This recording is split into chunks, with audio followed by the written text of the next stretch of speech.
大家好，聽日又有11場馬。頭兩場頭場係叫新馬賽，咁係的確係新馬賽。咁第二場呢，就4班1000米，我睇嚟睇去都同新馬賽差唔多，真係㗎。因為有幾匹係初出，其他啲馬匹就認識唔係好清楚。認識清楚嗰啲呢，嗰幾匹呢，就都各有啲不肯定嘅因素啊！最緊要不肯定叫咩叫做不肯定呢？就健康問題咯。例如路徑啊咁啊嚇，降班。咁仲有啲新馬都有健康問題嘅。咁我呢，第一次接觸即係抄啲新馬嘅資料之前啦。即係第一次撳落去睇佢哋嗰啲神操睇佢哋啲料咁。我其實第一撳落去咧，即係我唔識隻新馬㗎。咁我就係睇下啲傷患記錄㗎。咁咧，今一次第二場嗰啲初出新馬呢個傷患記錄都值得大家去研究下㗎。係啊。咁我咧就會撳傷患記錄先嘅，咁然後咧先至再撳神操記錄咁咯，係咯，呢係我個習慣嚟嘅。咁所以第二場嚟講，4班1000米我真係有啲亂到地嘅，即係太多不肯定因素。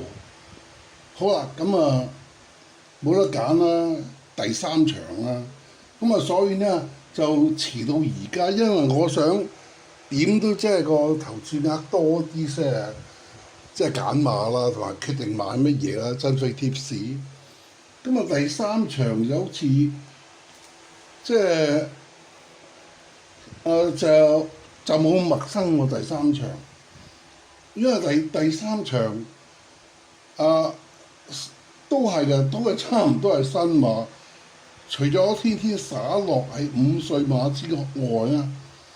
其他馬匹唔係3歲就4歲，咁但係揀馬，即係我認為都唔難㗎，因為啲馬我哋見過佢哋表演一次㗎嘛，最低限度係表演一次啊，有啲表演好多次㗎啦。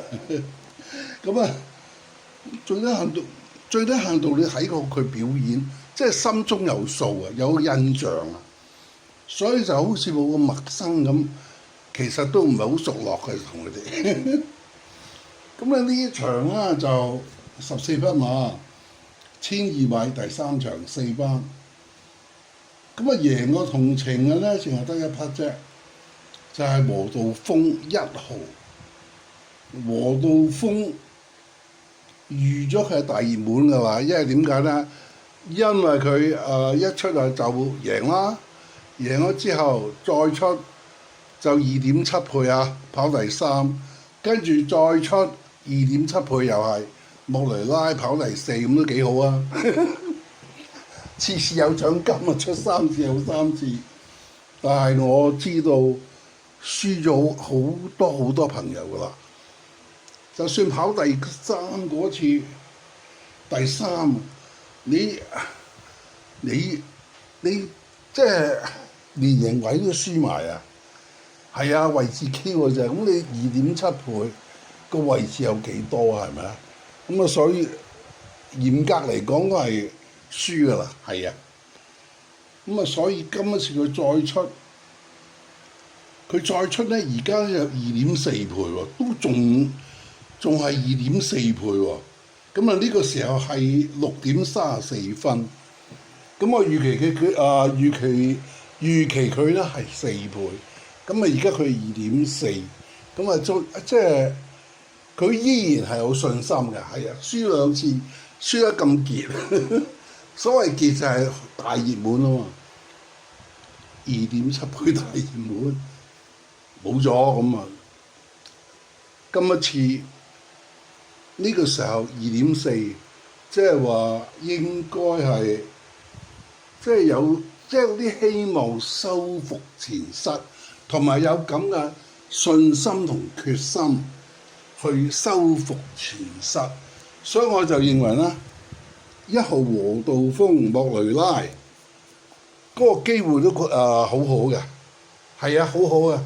熱門嚟講，咁啊係應該係全日最穩陣嘅大熱門，因為佢受過考驗啊嘛。咁啊受過考驗之後，到今一次都係咁熱，咁所以我真係好尊敬佢嘅，係啊。咁我尊敬佢咧，喺第3場我就要買佢㗎啦。好啦，買佢又冇理由買獨贏位置㗎嘛，係咪啊？